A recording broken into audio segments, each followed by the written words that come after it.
2 years ago, I thought I was just getting a roommate, someone to split the rent, maybe binge watch some Netflix with, and hopefully not leave dishes in the sink. Jamie answered my ad one muggy August morning. She was early, clutching a battered duffel and wearing a smile that seemed both hopeful and a little nervous. I showed her around our creaky old apartment, warped hardwood, the scent of coffee lingering from a cafe downstairs, and that endless city hum filtering through perpetually cracked windows. I pointed out the 2 bedrooms, one large and airy, the other barely bigger than a generous closet. To my surprise, Jamie barely glanced at the spacious room. She pointed to the tiny one, her eyes flicking to a window covered by faded blue curtains and a battered desk wedged beneath it. "This one's perfect," she said, voice soft but steady. "I like small spaces." I laughed, assuming she was kidding, but she was already dragging her duffel inside, shoes squeaking on the scuffed floor. I remember thinking, maybe she's the minimalist type. We ordered pizza that night, and she told me about her favorite authors while we ate cross-legged on the living room rug. She laughed easily, didn't seem shy at all, and by the end of the night, it felt like we'd known each other for ages. For the first few weeks, everything felt normal. Jamie was neat, almost obsessively so. She never left a mess in the kitchen, and she always made her bed, even if she was just working at her desk all day. That desk became her little command center. Old wood, brass handles, carved with initials from previous tenants. I only noticed the bottom right drawer because Jamie always made sure it was locked before she left the apartment. At first, I thought nothing of it. We all have stuff we'd rather keep private, a diary, maybe some embarrassing memorabilia. But one day, I came home early from work and saw Jamie hurriedly stuffing something inside that drawer. She caught me looking and smiled, but her fingers fumbled with the tiny padlock. "Just some personal papers," she said, a little too quickly, as she clicked the lock shut. "Nothing exciting, trust me." I nodded, but the drawer's presence became hard to ignore. Even in that cramped room, with nowhere to hide, she treated that one desk drawer like it was a vault. Once, I jokingly asked if she was hiding secret love letters. She chuckled, the sound tight, eyes darting away. "I wish," Jamie said, "but it's honestly just boring stuff.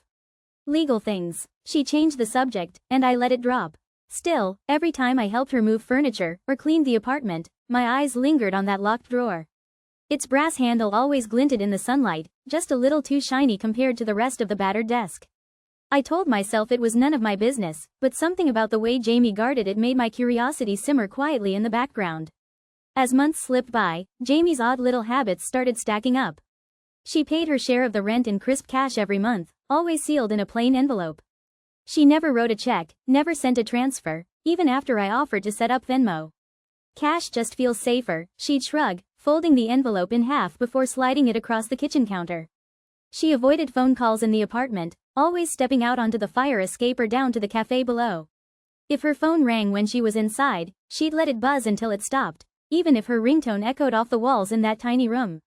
Once, when I knocked unexpectedly on her door to ask if she wanted Thai food, she startled so badly she nearly dropped her phone. I watched her face drain, then settle into a tight smile. "Sorry, you just surprised me," she said, voice flat. After that, I started noticing how she tensed up whenever someone buzzed our apartment, delivery guys, neighbors, even my friends. She'd freeze, staring at the door until the moment passed. I chalked it up to anxiety. We all have baggage, right? She was respectful, paid rent on time, and never left her stuff lying around. But my curiosity got a little sharper one evening when Mrs. Kim from down the hall cornered me beside the mailbox. She leaned in, her floral perfume swirling between us. "Your new roommate is quiet," she said, in that way neighbors do when they're actually prying. But I could swear I've seen her before. "Does she work at the hospital?" I shook my head, but my stomach pinched. Jamie had told me she worked remotely for a publishing company. Later that night, I replayed the conversation as I rinsed dishes, the city glow seeping through our kitchen window. That's when I started to wonder if Jamie's stories had more layers than she let on. I told myself I was just being nosy, but the locked drawer was starting to feel less like a harmless quirk and more like a puzzle I wasn't meant to solve. And even then, I had no idea just how much that single, locked drawer would change everything. Sometimes you don't realize your whole idea of someone is slightly off until a stranger points it out. A month before the night that changed everything, I was coming home with an armful of groceries. It was one of those spring days where the air is just warm enough to trick you into leaving your jacket behind, and the hallway smelled faintly of floor polish and the neighbor's burnt toast. As I juggled my keys, Mrs. Alvarez from 2B poked her head out, waving hello. I smiled, bracing for the usual weather chat, but instead she leaned in, voice low. "That your new roommate? Jamie, right?" she asked, nodding toward our door. Yeah, I said. She's been here almost 2 years now. Mrs. Alvarez's brow furrowed. Funny, I could swear I've seen her before. Not here, though. She tapped her chin, like she was trying to summon a memory. Maybe at the pharmacy on Oak, or... She trailed off, waving it away. Never mind. Faces blend together at my age.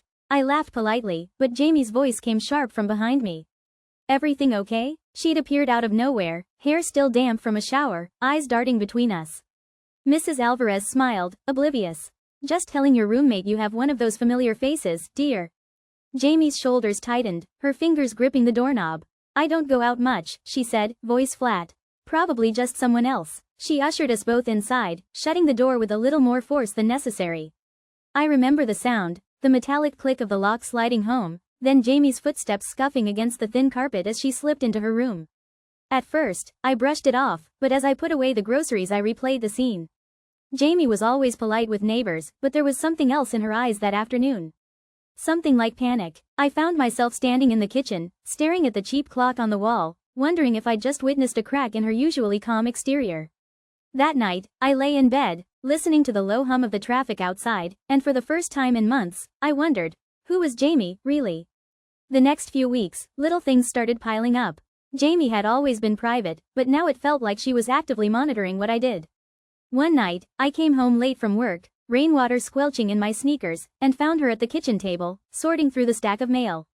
My mail. She looked up, startled, and fumbled the envelopes, nearly dropping a utility bill onto the floor. Oh, I was just checking for my bank statement, she said quickly, cheeks flushed. Didn't mean to snoop. I forced a smile. No problem. Just, let me get my stuff first next time. She nodded, but her hands shook as she stuffed a stack of envelopes back together. I noticed her gaze flick to the window, then back at me, as if she was afraid someone else might be watching.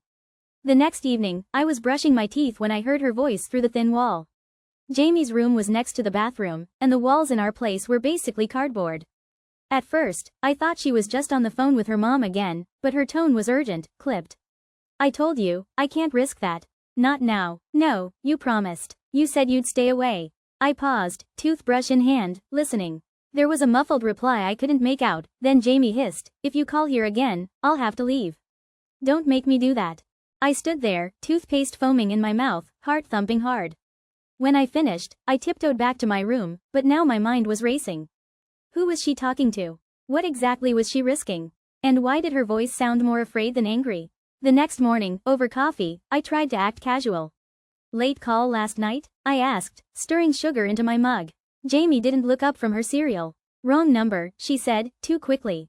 Nothing important, but I noticed her hands again, always fidgeting, always restless. That day, I caught myself watching her more closely. Every time my phone buzzed with a notification, I felt a weird, prickly tension settle over the apartment. I started keeping my mail in my room. A week later, it all came to a head. It was a Friday, gray and humid. I was expecting a package, textbooks for a class 1 was thinking about taking, nothing special but not cheap either. When I got home, there was no box on the porch, and the tracking number said, delivered. Jamie was in the kitchen, chopping carrots, the rhythmic thud of the knife echoing through the small space. Hey, did you see a package for me? I asked. She stiffened, glancing over her shoulder. No, nothing came today. I frowned. Are you sure? The tracker said it was dropped off this afternoon.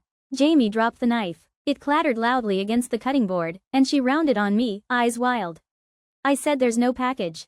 Why are you accusing me? I blinked, taken aback by her tone. I'm not accusing you, I just. Why do you always think I'm hiding something? She snapped, voice rising. I pay my share. I keep to myself. Isn't that enough for you? My mouth opened, but no words came. She was breathing hard, hands balled into fists. The tension in the room felt like a thunderstorm about to break. Jamie, calm down, I said gently. I just wanted to know about the package. She glared at me for a long moment, then stormed past, slamming her bedroom door so hard that a picture frame rattled on the wall. I heard the key turn in her lock, a sharp, metallic scrape that somehow sounded final. I stood there, carrots half chopped, unsure whether I should apologize or just leave her alone.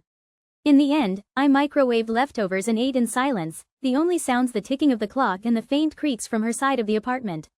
For hours, she didn't come out. Around midnight, I knocked softly on her door. Jamie, I'm sorry if I upset you. There was no answer. I went to bed, staring at the ceiling, my mind running wild with possibilities. Why was she so defensive? And what, if anything, did it have to do with that locked drawer she never let me near?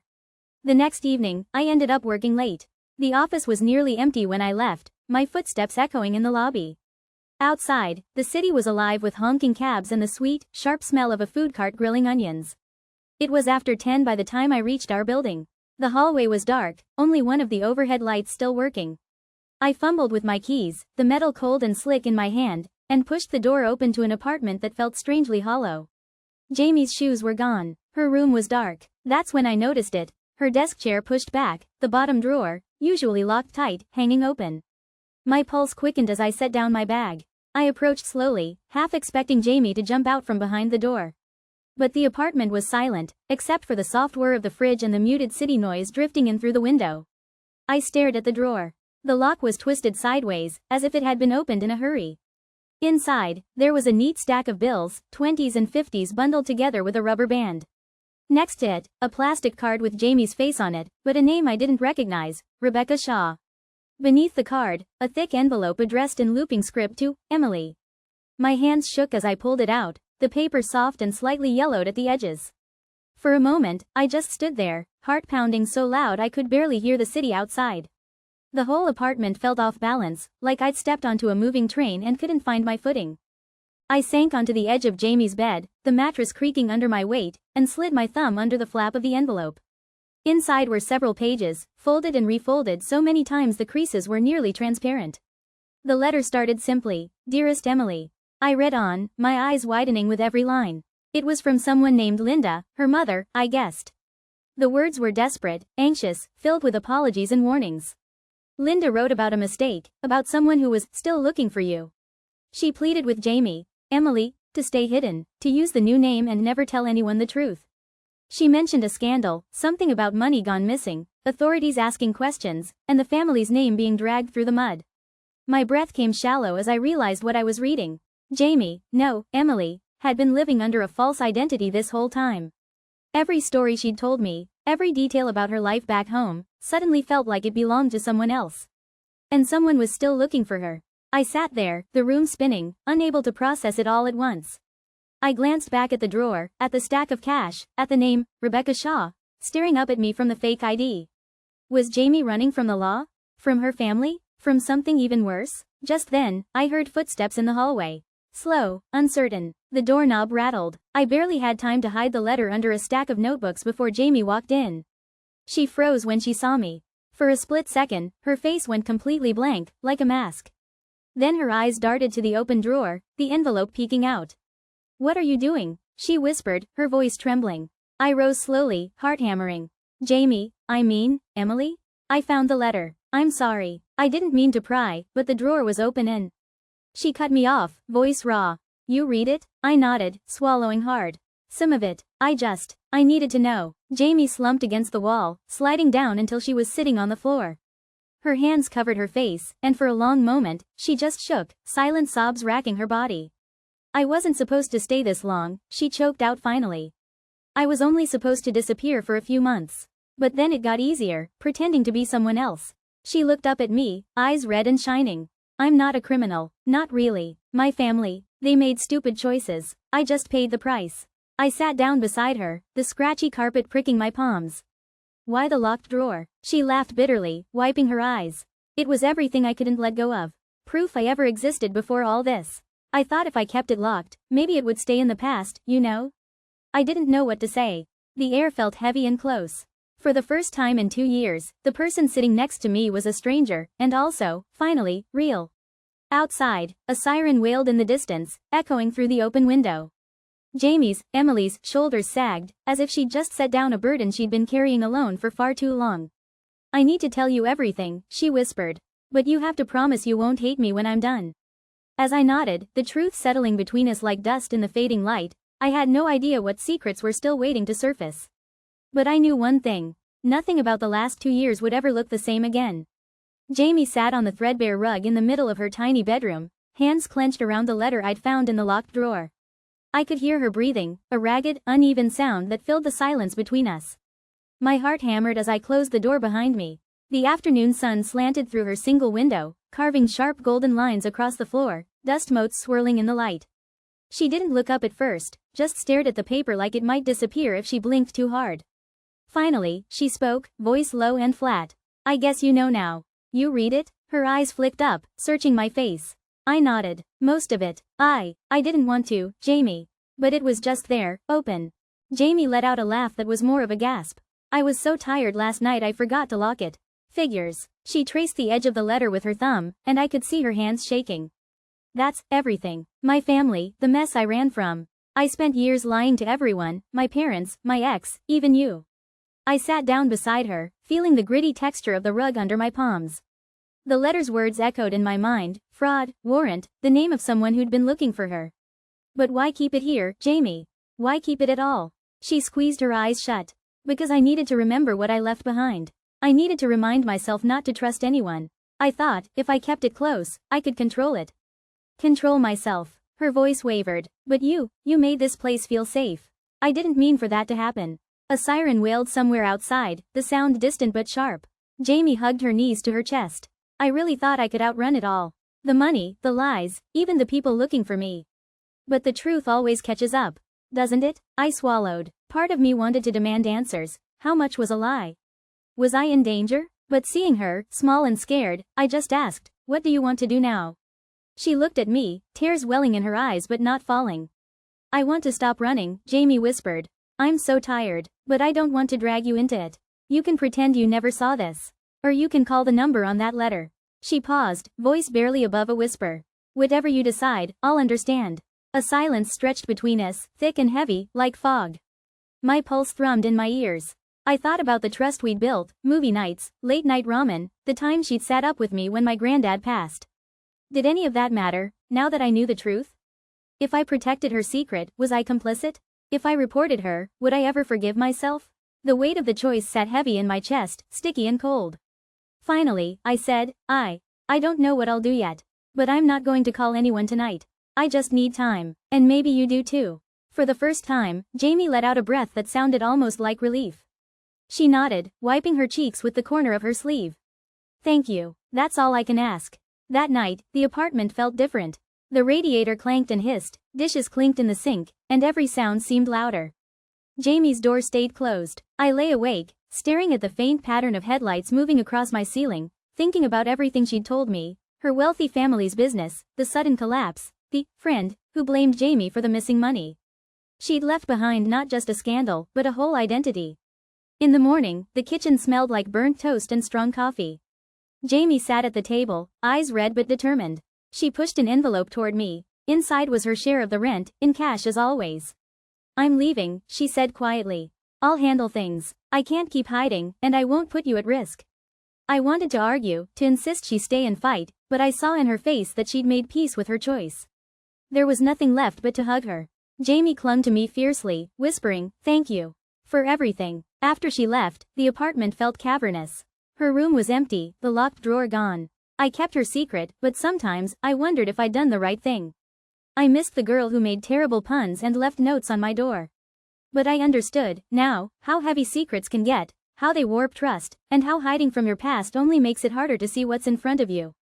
I never heard from Jamie again, but sometimes, when I pass the old desk in my room, I remember the click of that locked drawer, and the day everything changed. Maybe we're all just one secret away from a new story.